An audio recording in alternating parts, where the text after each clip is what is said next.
Hello guys, this video I filmed about 2 weeks ago. There's some background stuff that happened the night after and that night that I want to go over. So if you want to hear about all that stuff and all the ghost stuff about someone climbing on a freaking ceiling, stay tuned and consider subscribing because I'm trying to hit like 1K by the end of the year. So yeah, hope you guys like the video, and it's raining out right now, so I'm assuming you clicked on this video because of the title. Demon or ghost, I don't know what I'm going to title yet. Ghost climbing on ceiling, which I do have a picture of it like right here. I'll show the video later.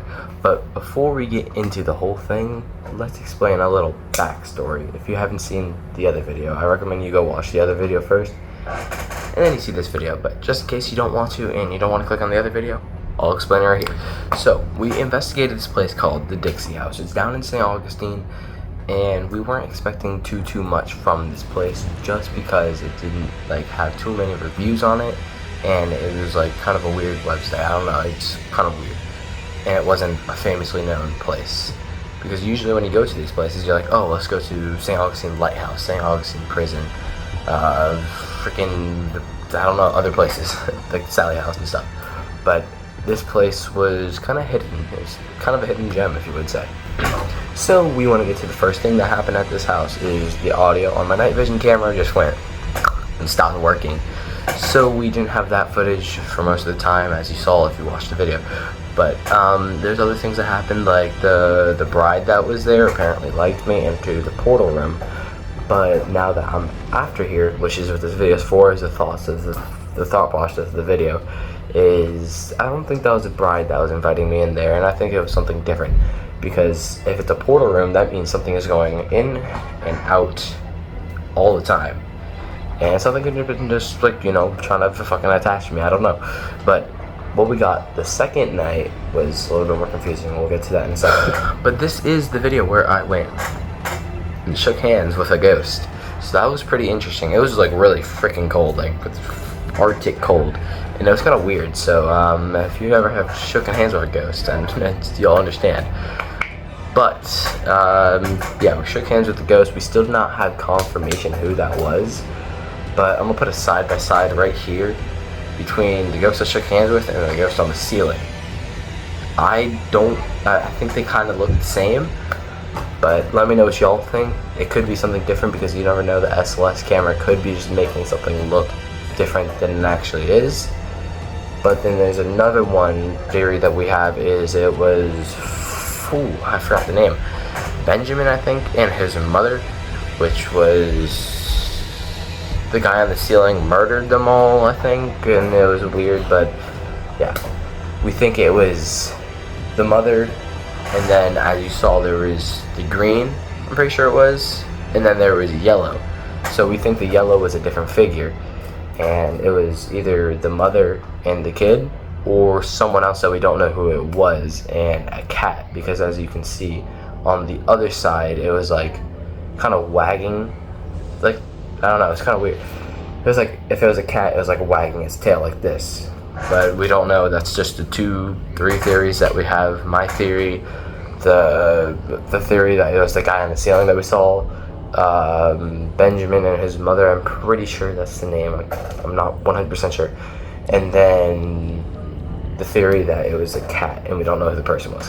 And then a part that did not make the cut in the video, because unfortunately the night vision camera audio was not working, is my dad and my brother in the other room, which where we got the handshaking.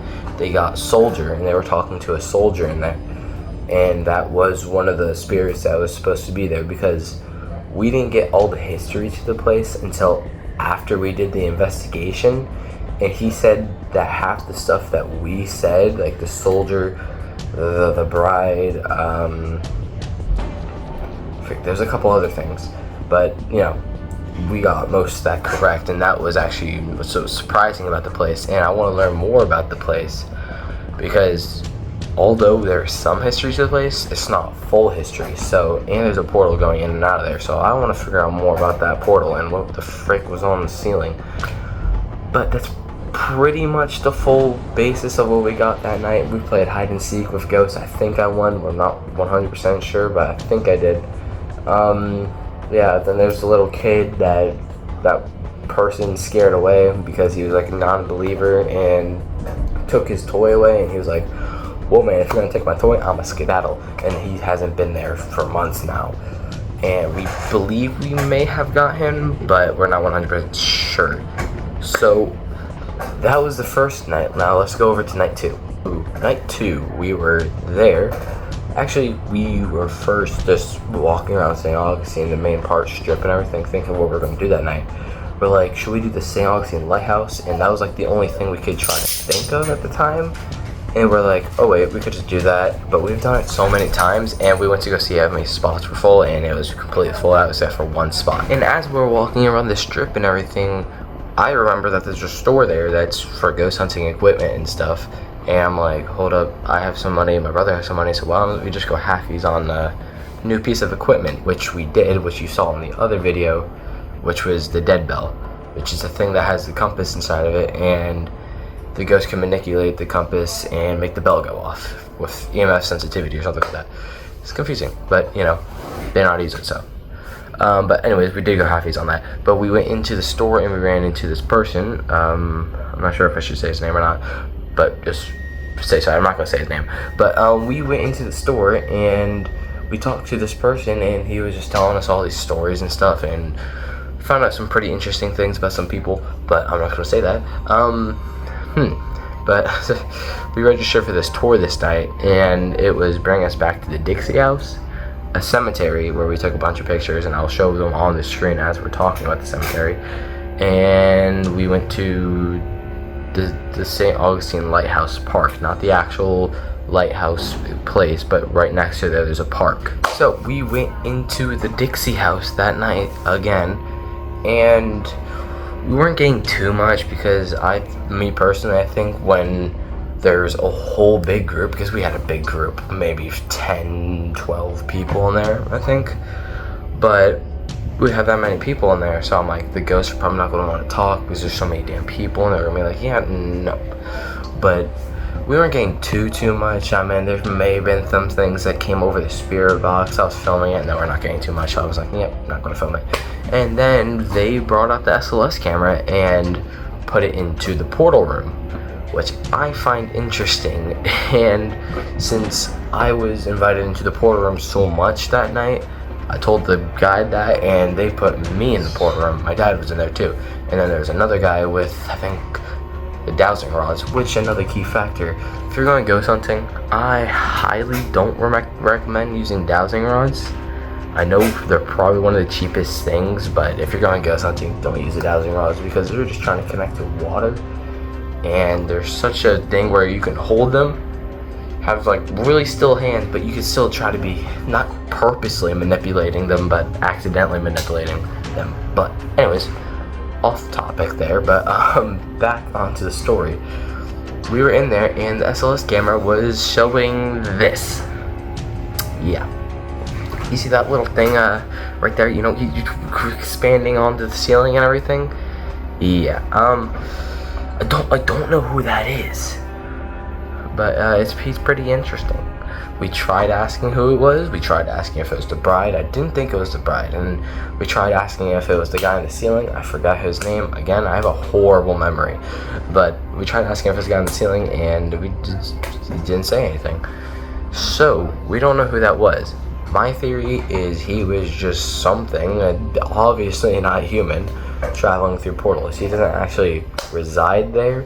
He just was like, you know, hold up, wait a minute, why are there all these people here? Let me just fuck with them first, and then I'll just get out of here and back to New York or where the fuck he came from. But, yeah. So yeah, the Dixie House is pretty interesting. We are going to go back there eventually to do another investigation. We might bring more other people along, not too many where it's like a whole crowd, but maybe one other person. So we have like 4 people in the house. But, to the graveyard. The graveyard's kind of interesting. We were there, we didn't actually get to do, like, pull out the gear and everything. We just took pictures everywhere. And as I'm talking about the graveyard, I'll show some pictures here. And then there's one main picture I want to talk about, and I'll get that to you in a second. So we're just walking through the graveyard. She's doing tours and stuff. She's showing pictures of things that people caught, and I don't know how much I believe those. I mean, they could be real. Honestly, they could be real.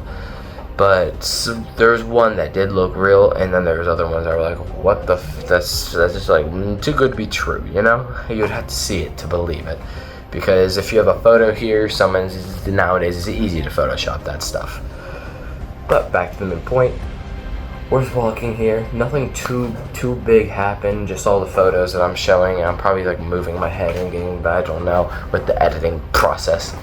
But there is this photo. You see it right here? It might look like a normal photo at first, but then you zoom in.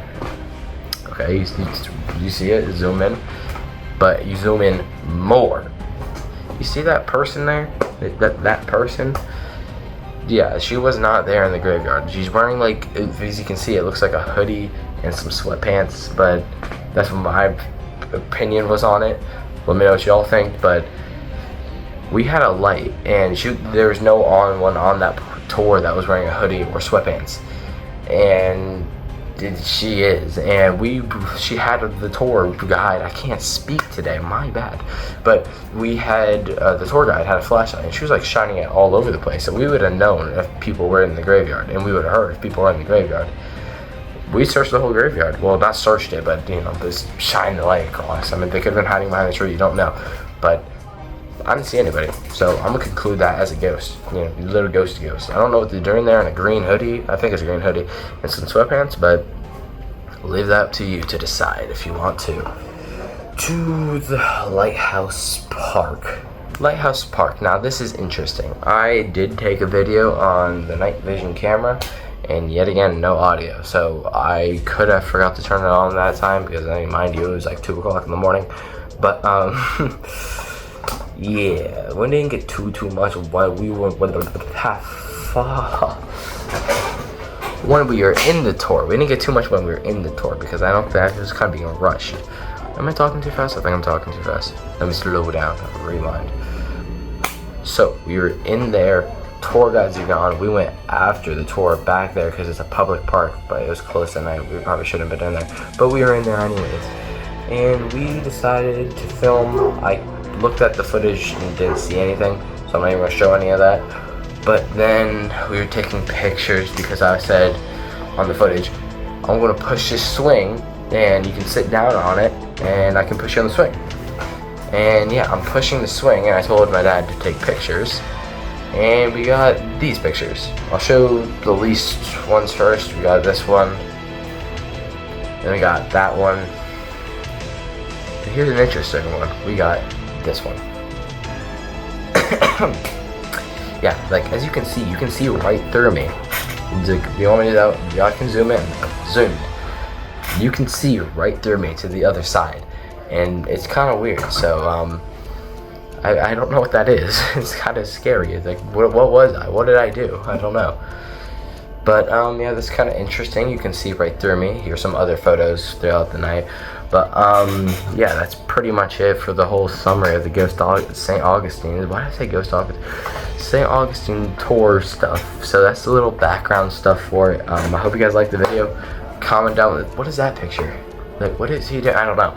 But hope you guys like it. Comment down below if you want to see more. And we'll have another ghost hunting video or gaming ghost video or just a video next week.